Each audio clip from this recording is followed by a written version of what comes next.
Kantabanji police उद्धार कला 55 जन दादन श्रमिक।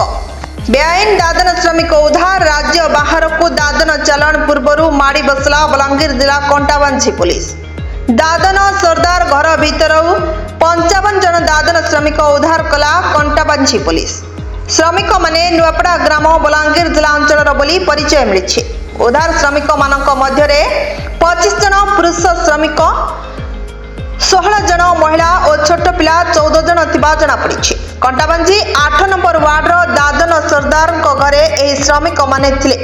श्रमिक माने मुंड पिछा 10 रु 20,000 टंका अग्रिम नैतिबा बेले दादन सरदार श्रमिक मानकु राज्य बाहर को चालान करिबार थिला। तेबे चालान पूर्व पुलिस कौन सूत्रु खबर पाई श्रमिक मानक उद्धार करी कागजपत्र जांच करुछि कंटाबांझी पुलिस। कंटाबांझी ओडिशा वीर मुख्य संतोष कुमार पट्टनायक रिपोर्ट श्रीक्षेत्र लाइव।